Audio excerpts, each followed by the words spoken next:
Bueno, este voy a sacar de acá. Ahí está grabando en teoría. Bueno, esta es una introducción nomás a la cátedra, ¿verdad? Primero yo, ahora me presento, soy el auxiliar Renato Álvaro Dutra Núñez. Normalmente en la facultad por lo menos me conocen como Álvaro nomás o Dutra, ¿verdad? Yo soy ingreso 2014, soy ingeniero civil, me recibí el año pasado. Enseño estructuras 2 desde el 2018, también enseño estructuras 3 en el 2018 y fui auxiliar de laboratorio o trabajo práctico en hormigón armado durante el año 2019. ¿Verdad? Eso es más o menos mi currículum como docente, ¿verdad? Hace ya bastante tiempo que estoy enseñando y tengo, tengo bastante experiencia ya en lo que es la cátedra en sí, ¿verdad? Y me gusta mucho enseñar, ¿verdad? También quería aclararles que yo personalmente no tengo problemas en responder dudas personales, ¿verdad? Así particulares en WhatsApp o lo que sea, pero sí les voy a poner, digamos, algunas condiciones, ¿verdad? Porque si no se vuelve un poco desorganizada el tema de responder ese tipo de consultas, ¿verdad? Lo que sí les voy a decir es que 2 días antes del examen ya no les voy a responder directamente. Cualquier examen, sea taller, parcial o final, 2 días antes no voy a responder. También quería avisarles que si van a hacer alguna consulta, ¿verdad? No me pasen un ejercicio, digamos, X una- y me digan no me sale, ¿verdad? O sea, traten de que sus consultas sean lo más específicas posibles, ¿verdad? O sea, no me está saliendo en esta parte. Entonces vemos esa parte y digamos que siempre lo ideal es con imágenes, ¿verdad? Como para que yo sepa un poco el proceso que están realizando, ¿verdad? También aclarar de que como los materiales de todas las secciones van a estar disponibles en el aula virtual, si es que de repente ustedes traen algún ejercicio que se resolvió en otra sección, ¿verdad? Que traigan también la foto o pasen la presentación, el PDF o lo que sea del ejercicio en sí, ¿verdad? Porque si me dicen, por ejemplo, que ya me pasó, el profe fulano o la profe fulana resolvió de tal manera en tal ejercicio y yo no tengo a mano, ¿verdad? Entonces no les puedo guiar en ese caso, ¿verdad? Bueno, entonces, también les quería aclarar de que como estoy ahora en esta forma de presentación, ¿verdad? No puedo ver el Meet, entonces si es que tienen alguna consulta, pueden dejar ahí en el chat y yo respondo al finalizar la presentación o de última me interrumpen por micrófono, ¿verdad? No hay problema, no hay problema con eso. Pero eso en el caso de que quieran hacer una intervención por alguna duda emergente, ¿verdad? Bueno, continuando un poco, esta es la introducción a estructuras 2, ¿verdad? O sea, los conocimientos previos que son necesarios para dar, digamos, pie a esta materia son la estática, ¿verdad? Estructuras 1 y mecánica de materiales, ¿verdad? La estructura, o sea, estructuras 2 en general se basa en tres cosas, ¿verdad? Que son el análisis estructural, tiene métodos de cálculo y aplicación a casos reales. O sea, estas son las tres cosas que nosotros vamos a ver en estructuras 2, ¿verdad? La metodología en la teoría y en la práctica es un poco diferente por los tipos de ejercicios que se van a desarrollar y también por no solamente el tipo de ejercicio, sino que el mecanismo de resolución porque vamos a usar herramientas diferentes, ¿verdad? Entonces, si bien conceptualmente son la misma cosa, la herramienta que nosotros vamos a utilizar en la práctica es diferente porque en la práctica vamos a resolver con herramientas informáticas, ¿verdad? Y ahí es donde entra esto de métodos de cálculo, ¿verdad? Y también lo último que vamos a ver al final de cada, digamos, bloque, ¿verdad? Porque primer parcial se compone de un bloque de, digamos, dos contenidos. Segundo parcial es otro bloque de un contenido. Y final, por lo general, es un tercer bloque que es de otro contenido. Y al final de cada bloque se da algo que se llama postprocesamiento, ¿verdad? Que es una aplicación en un caso real, ¿verdad? Tipo de ingeniería, del método que estamos utilizando para calcular las estructuras, ¿verdad?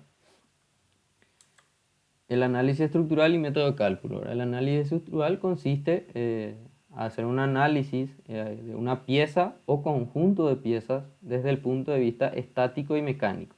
¿Eso qué quiere decir?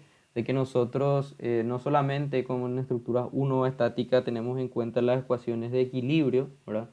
Sino que hacemos también un equilibrio mecánico ahora. Muchas veces eso es lo que vimos en mecánica de materiales, ¿verdad? Las ecuaciones de compatibilidad. ¿Por qué?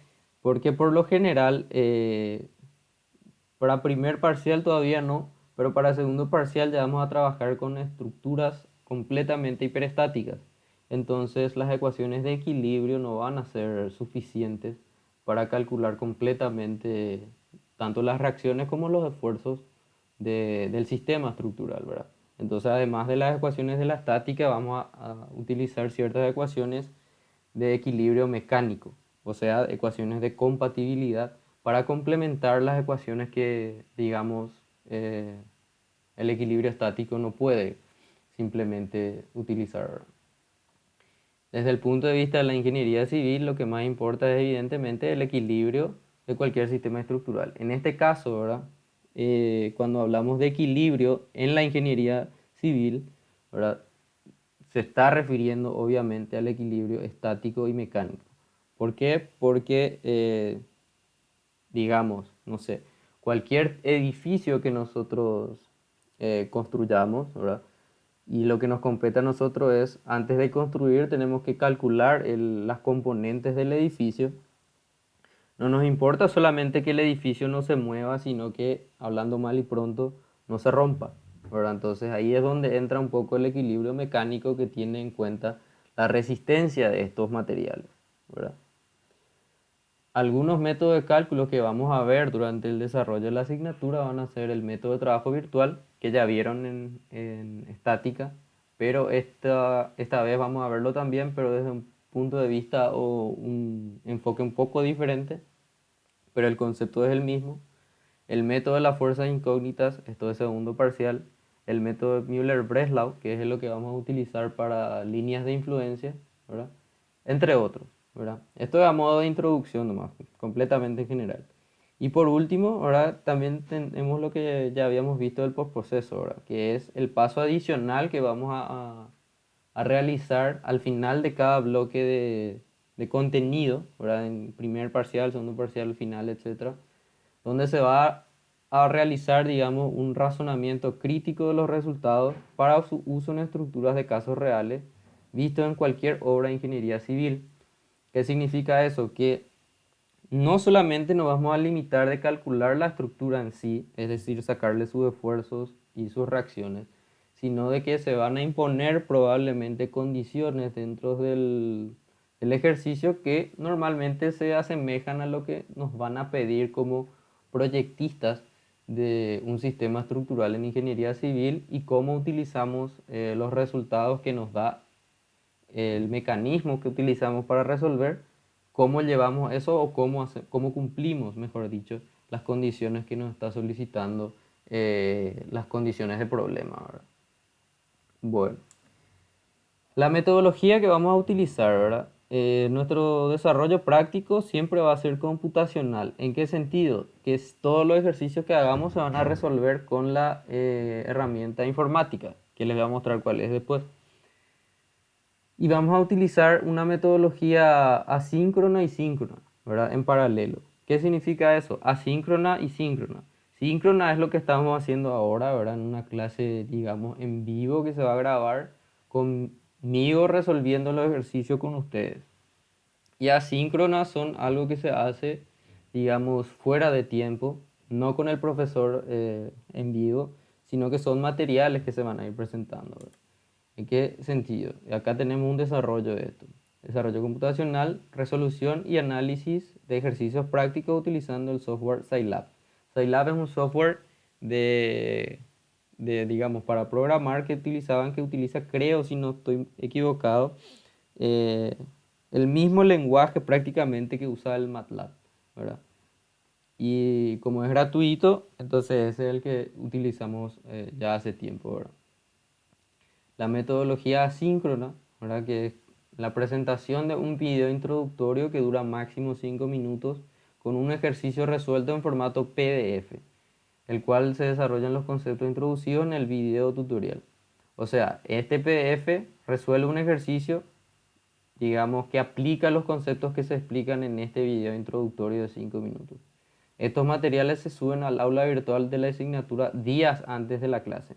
¿Eso qué quiere decir? De que, por ejemplo, la primera clase práctica de estructuras es la sección B los martes y generalmente los lunes a la mañana o a lo sumo a la tarde ya se está subiendo estos materiales y tienen que mirar esto antes de venir a clase de tal manera que hay conceptos que ya se van a tomar por asumidos o como explicados, ¿verdad? En el sentido de que si hay una duda al respecto del concepto que se explica en el video este de 5 minutos y en el ejercicio PDF, siempre se va a responder, nunca se le va a dejar de responder, pero la clase se va a iniciar asumiendo de que todo el mundo vio el video, ¿está bien? Lo siguiente es la metodología síncrona, ¿verdad? Que es una videoconferencia, lo que estamos haciendo ahora, duración máxima de 45 minutos, en la cual se resolverá un ejercicio en conjunto con el profesor, ¿verdad? Y al final de la clase, ¿verdad? Siempre va a haber un espacio para consultas relativas a los materiales otorgados de forma síncrona, es decir, sobre esto. Y o cualquier duda respecto de la clase del día, ¿verdad? Termina la clase, resolvimos nuestro ejercicio, ustedes me pueden preguntar cualquier cosa que tengan dudas respecto a estos materiales o a la clase que se dio en ese mismo día, ¿verdad? Además de esto, ¿verdad? Va a haber un espacio para tutorías y tienen que hacer el agendamiento.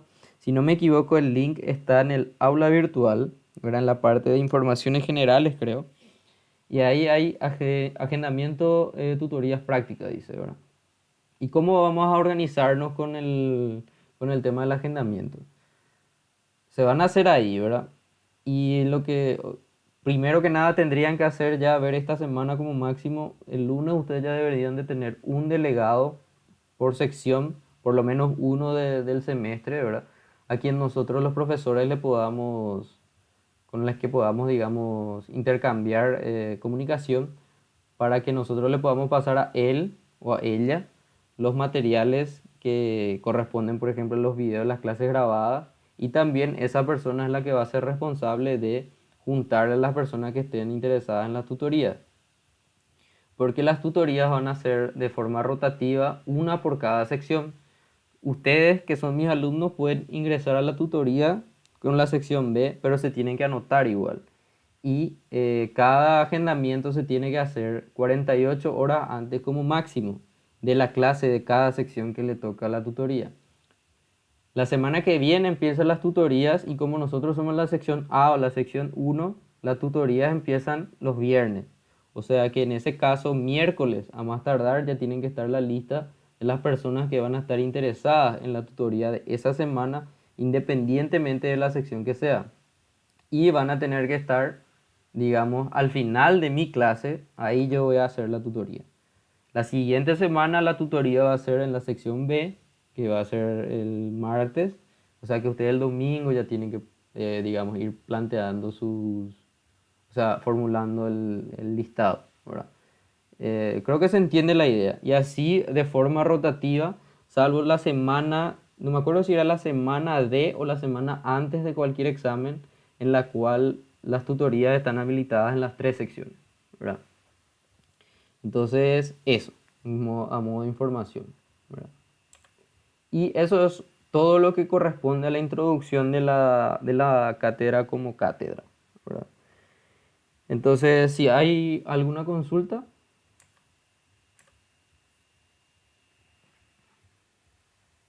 bueno, entonces vamos a pasar con el contenido de hoy. El contenido de hoy no es largo y de hecho que no vamos a resolver todavía ningún ejercicio porque todavía no estamos en condiciones de hacerlo porque no tenemos todavía las herramientas conceptuales para hacerlo. Lo que vamos a hacer hoy es un pequeño repaso, ¿verdad? De algunas cosas que son un poco necesarias, si bien muchas veces no se le presta mucha atención cuando vamos pasando las materias en la facultad. Bueno, isostáticas notables. Isostáticas notables son isostáticas que nosotros por simple inspección podemos saber que son isostáticas. ¿Verdad? Esa es la idea de una isostática notable. Entonces, en la mayoría de los casos, durante todo el desarrollo de lo que vamos a ver en estructuras 2, vamos a tener dos tipos de estructura. ¿Verdad? Una que vamos a llamar pórtico plano, que es esta figura 1, en la cual eh, el pórtico plano se define como una estructura que tiene sus cargas en el mismo plano de la estructura. ¿Está bien? Si ven acá, estas cargas están en el mismo plano de todas estas barras. ¿Está bien? O sea, este sistema estructural compuesto de todas estas barras está en el mismo plano que estas cargas verticales. Y luego está el otro caso que es el piso plano. El piso plano es, no quiero decir lo opuesto porque no es lo opuesto, pero el plano, por ejemplo, si observamos este eje X y Z, ¿verdad? La estructura en este caso está en el plano XY y las cargas están con respecto al eje Z, ¿verdad? O sea que están en el plano ZX, ¿está bien? Entonces, ¿qué significa eso? Que las estructuras de piso se encuentran en un plano perpendicular al de la carga, ¿verdad? O viceversa, ¿está bien? Entonces, pórtico, plano de cargas, plano de estructuras, son paralelos o están en el mismo plano. Y piso, planos perpendiculares. ¿Está bien? Esos son los dos tipos de estructuras en los que vamos a trabajar durante la cátedra. El tema de pisos van a ver más en la teoría que en la práctica. Pero de repente existen también algunos ejercicios de práctica donde vamos a ir viendo el tema de los pisos planos. Bueno, independientemente del tipo de estructura o de la categorización según el tipo de cargas, ¿verdad? A la que esté sometida, un sistema de barras, ¿verdad? Que vamos a llamar sistema estructural, es posible romperlo en pequeñas piezas que generalmente se corresponderán a uno de estos tres casos, ¿verdad? Empotrado libre o voladizo, que es una estructura con un extremo libre sin ningún tipo de restricción, y el otro con un apoyo de tercer género, un empotramiento, ¿verdad? Es decir, como tiene un apoyo de tercer género, se equilibra porque es justamente la reacción que tiene una horizontal, una vertical y un momento flector, ¿verdad? Entonces, tiene para, digamos, estar el equilibrio según las tres ecuaciones de equilibrio de la estática, ¿verdad? Porque estamos hablando siempre de una sola barra. El segundo caso es un biapoyado o simplemente apoyado, que es una estructura con un extremo con apoyo de segundo género, o sea, dos reacciones, y el otro de primer género. En un extremo las dos reacciones, una vertical y otra horizontal, y en el otro una reacción que puede ser vertical u horizontal dependiendo de la disposición de la barra, ¿verdad? Porque obviamente si la barra, por ejemplo, está en vertical y tiene el apoyo de segundo género arriba, no puede haber, digamos, un apoyo de primer género abajo que permita el desplazamiento horizontal, porque si no la barra sería móvil, ¿verdad? Y el último es un triarticulado, que es un sistema de barras conectadas mediante rótulas y las reacciones se encuentran distribuidas en sus apoyos internos y externos. ¿Qué significa eso? Que digamos que el equilibrio general del sistema depende también de las conexiones internas que tengan entre estas barras. Entonces vamos a ver esto como ejemplo, ¿verdad? Habíamos dicho empotramiento libre voladizo, extremo libre y apoyo de tercer género, ¿verdad? Extremo libre, tercer género. Tenemos tres reacciones, que es una horizontal, una vertical y un momento flector, o sea que esta barra está completamente equilibrada, ¿verdad? O tiene las reacciones para estar en equilibrio. Fíjense que estamos hablando de isostáticas nomás, por eso es que estamos viendo únicamente el tema del equilibrio estático en este caso. Lo siguiente es el biapoyado o simplemente apoyado. Cualquiera de estas dos denominaciones son válidas. Lo mismo acá, ¿verdad? Entonces, eso es esto. Ahora tenemos un apoyo de segundo género, una reacción horizontal y otra vertical, y un apoyo de tercer género, ¿verdad? Lo que les había dicho hace rato es que esto puede ser horizontal o vertical dependiendo de la disposición que tenga esta barra. ¿Por qué? Porque en este caso siempre esta reacción del de primer género tiene que ser perpendicular a la dirección del eje de la barra para que se pueda realmente equilibrar, ¿verdad? Lo siguiente es el tema del triarticulado, que son sistemas de barras conectadas mediante rótulas. Y en este caso hay dos tipos de variaciones, vamos a decir, que cumplen con el hecho de, por simple inspección, podemos decir de que son ya isostáticas notables, que es este tipo de triarticulado, que son dos barras unidas por una rótula con dos apoyos de segundo género, ¿verdad? Y la otra variación, que es la de dos barras mediante una rótula y un tensor en el medio con un apoyo de primer género, en este caso, que hace, digamos, esta reacción horizontal que realiza, digamos, en este caso, que tiene una de segundo género, ¿verdad? Entonces, como tiene este tensor acá, entonces ya no necesita el apoyo de segundo género acá, porque eso estaría agregando, digamos, una incógnita más. Entonces, estas son las 4 variaciones de barras que nosotros por simple inspección podemos saber de que son ya isostáticas notables, ¿verdad? Y esto que está acá ya tiene dentro de sí mismo, ¿verdad?, especificado su mecanismo de resolución, porque si ya conozco cómo se distribuyen las reacciones, es simplemente aplicar las ecuaciones de equilibrio, ¿verdad? Entonces se pueden ir, en este caso tengo 3 ecuaciones, también 3 ecuaciones, acá tengo que partir probablemente en 2, ¿verdad?, y sacar las 6, y acá la misma cosa, ¿verdad? Entonces, esos serían, digamos, unos ejemplos de los mecanismos de resolución. Solamente estas 4 nosotros vamos a ver y vamos a asumir completamente como isostática notable, ¿verdad? O la variación de esto, ¿verdad?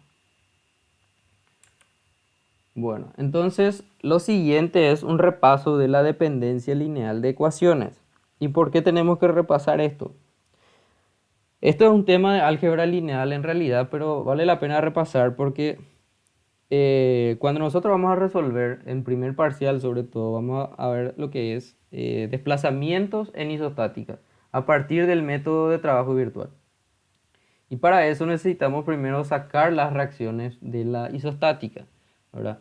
Evidentemente que para sacar las reacciones necesitamos establecer las ecuaciones de equilibrio que de alguna manera tienen que venir de...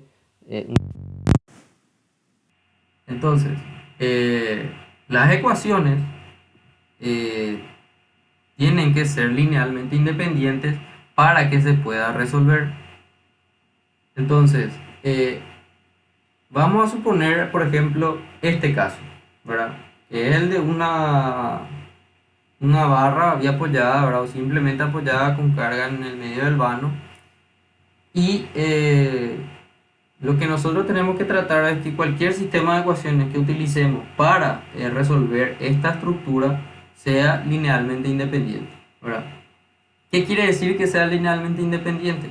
Que cada ecuación que vamos sacando no sea una combinación lineal de las anteriores, ¿verdad? ¿Eso qué quiere decir? Hablando mal y pronto, ¿verdad? Que cualquier ecuación subsecuente, ¿verdad?, o que venga después una de otra, no debe ser ni proporcional a la anterior, ni tampoco tiene que ser la suma de la anterior, o una combinación de estos casos, ¿verdad? Y vamos a ver un ejemplo, ¿verdad? Sumatoria de momentos, estas son las ecuaciones que vamos a utilizar. Sumatoria de momentos en extremo derecho, ¿verdad? Izquierdo y mitad de la longitud. Entonces, esta sería la sumatoria de momentos en el extremo derecho, esta sería en el extremo izquierdo, siempre hablando de sumatoria de momentos, ¿verdad? Y esta en la mitad de la longitud.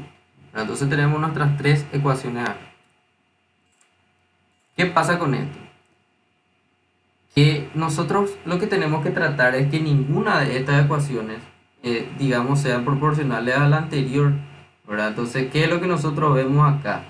Si yo, por ejemplo, en cierta manera sumo la ecuación 1 y la ecuación 2, me da la ecuación 3. Quiere decir de que esta ecuación 3 es linealmente dependiente de las anteriores. Entonces, esta ecuación no me sirve porque viene ya de otras ecuaciones. En este caso, por ejemplo, yo ya quité la incógnita 2 y en este caso ya quité la incógnita 3. y esta ecuación 3 no me está quitando ninguna incógnita extra que es la que necesito, como por ejemplo es la x1. ¿Se entiende? Eso es una ecuación linealmente dependiente.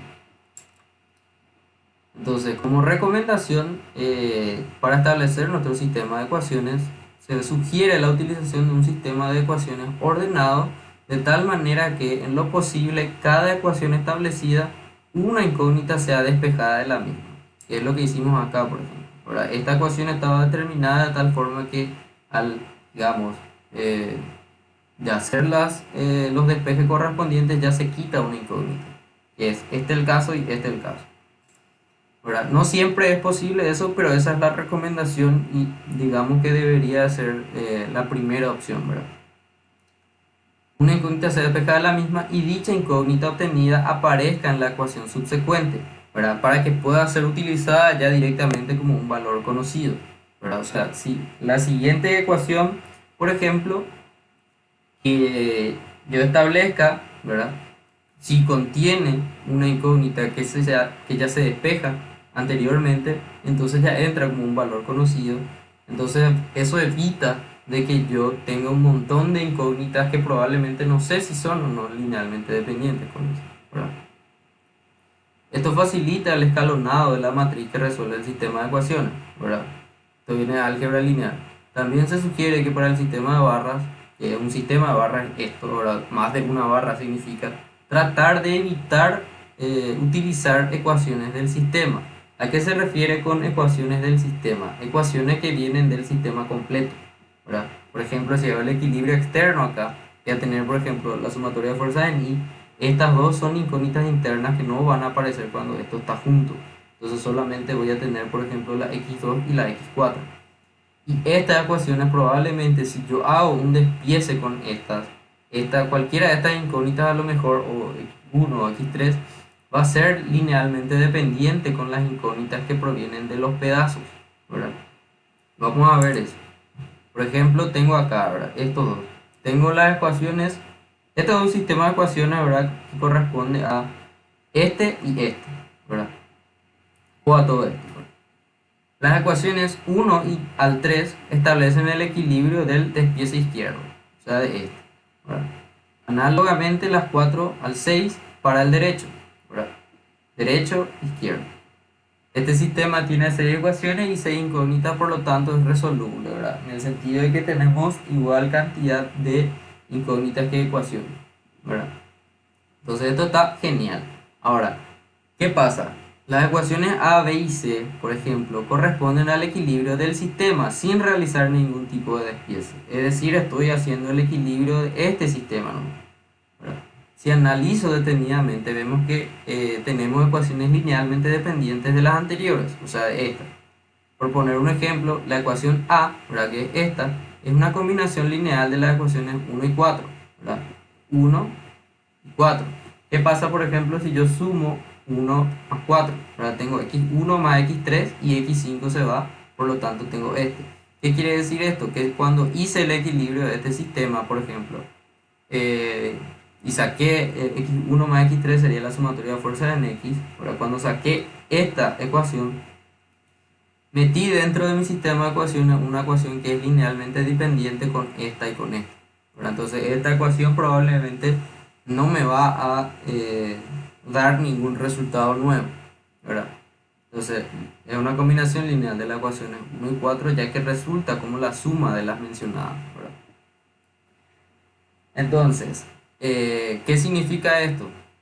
Que entre menos utilicen las ecuaciones del sistema, más probable es que a la primera del sistema de ecuaciones que van a estar estableciendo va a ser linealmente independiente. ¿Y por qué hago tanto hincapié en esto? ¿Y por qué la primera clase básicamente se trata de esto? Estas recomendaciones son recomendaciones, no son una metodología, ya que cada sistema de ecuaciones queda completamente a criterio de la persona que está resolviendo, ¿verdad? Lo que sí hay que aclarar es que a partir de ahora, en estructuras 2 específicamente en la parte práctica, como vamos a resolver todo utilizando Scilab, ¿verdad? Que es una herramienta informática, Vamos a resolver todo matricialmente. ¿Qué quiere decir esto? Que este sistema, por ejemplo, de ecuaciones, nosotros ya no lo vamos a resolver linealmente, es decir, despejando las incógnitas uno a uno. Nosotros vamos a traducir esto a un sistema matricial, se va a escalonar la matriz y la computadora sola nos va a quitar las reacciones. ¿Qué significa eso? Que nosotros ya no tenemos control alguno a la hora de quitar manualmente cada incógnita. O sea que tenemos que establecer bien las ecuaciones porque a partir de esas ecuaciones se van a armar las matrices que van a componer nuestro sistema de ecuaciones y que van a resolver el sistema. ¿Se acuerdan en álgebra lineal 1? El sistema AX más B igual a 0, ¿verdad? Ese es el sistema que se va a utilizar ahora. Otra vez. Entonces nosotros no tenemos control sobre eso. Y si yo meto ecuaciones dentro del programa que son linealmente dependientes, el programa me va a tirar de que la matriz que está tratando de escalonar y de invertir, ¿verdad? Para poder resolver el problema, va a salir singular y no se va a poder continuar con el proceso del ejercicio porque lo primero que hay que resolver para poder hacer el resto de cosas que se trata de estructuras 2 son las reacciones. Entonces tiene que practicar un poco otra vez el tema a la hora de establecer sus ecuaciones y darse cuenta cuando están metiendo ecuaciones que son linealmente dependientes con las anteriores, ¿verdad? Tiene que quedar claro, ¿verdad?, que cada sistema de ecuaciones es particular y su establecimiento debe ser estudiado por cada quien en función a su conveniencia. Pero se espera que esta guía pueda dar ciertas pautas a tener en cuenta durante las sesiones de estudio, ¿verdad? La forma en la que la gente de repente agarra y toma muy a pecho lo que está acá y nunca usa, por ejemplo, ecuaciones del sistema o nunca eh, llama el griego, ¿verdad? Pero lo que quiero llegar es de que esta no es una metodología, porque no hay un libro que te diga esto. Sin embargo, a la hora de estar resolviendo el ejercicio, tienen que prestar atención porque, como les digo, ustedes ya no tienen, digamos, un control directo sobre el cálculo de las incógnitas porque eso lo va a hacer la máquina por ustedes. Pero lo que sí ustedes van a hacer manualmente es cargar el sistema de ecuaciones. ¿Está bien? Entonces tienen que prestar mucha atención con eso. Y bueno, esto sería todo lo que es la clase de hoy. No sé si hay alguna consulta. Pueden hacerlo por micrófono o por el chat.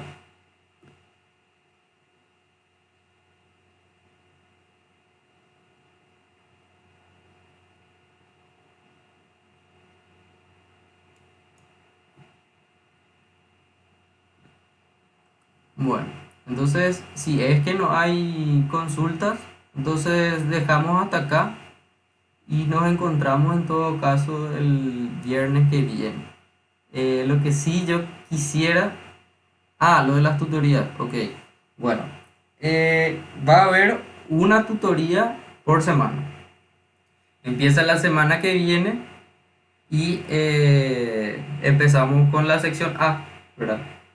¿En qué sentido empezamos? Porque las tutorías, yo alumno, por ejemplo, sección D, igual puedo asistir a la tutoría de la sección A, porque la tutoría en realidad no es de la sección, sino que se utiliza el espacio nomás de esa sección para dar la tutoría.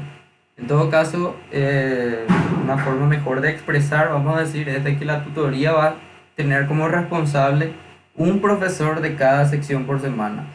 Entonces, a modo de conveniencia, ese profesor siempre va a dar la tutoría después de su horario de clase, ¿verdad? Entonces, la semana que viene empieza sección 1. O sea, la tutoría va a ser después de la clase de la sección 1. La semana siguiente va a ser después de la clase de la sección 2 y así sucesivamente. Y bueno, eso es con relación a los profes y los horarios. Lo otro que tienen que tener presente es de que se tienen que agendar para las tutorías porque el profesor tiene que saber de antemano que hay gente interesada en las tutorías, ¿verdad? Porque generalmente pues las clases virtuales duran poco, mucho menos de lo que dura una clase presencial. Entonces, en vez de cumplir, digamos, con el horario de 14 a 16:50, la clase termina en 45 o 60 minutos. Entonces, generalmente el profesor agarra, termina su clase, ¿verdad? Si no hay consultas, corta la llamada y se va, ¿verdad? Entonces se necesita de un agendamiento para las tutorías de 48 horas antes. Eso ustedes lo pueden ver con el delegado o delegada, ¿verdad? Preparan un formulario o lo que sea con el listado de las personas que quieren. Entonces la semana que viene, como empieza en la sección 1, que es viernes, ustedes miércoles ya tienen que presentar el listado.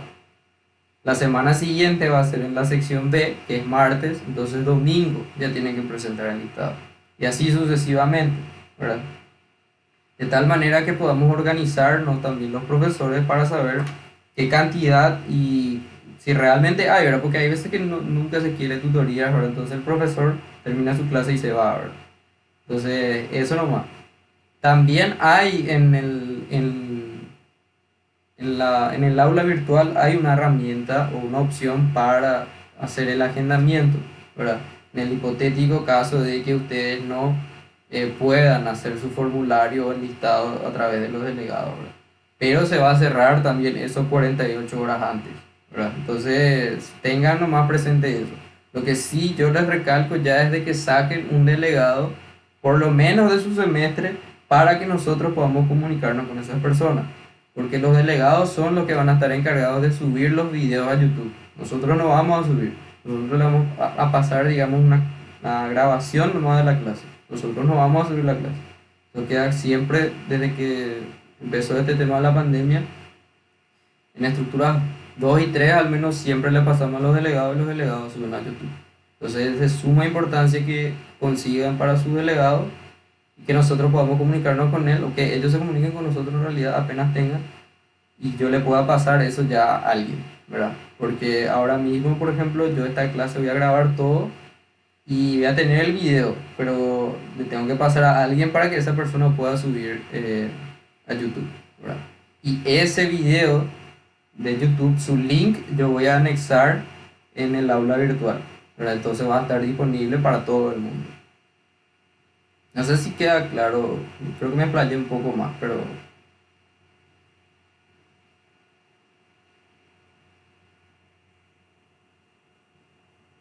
bueno. ¿Hay alguna otra consulta?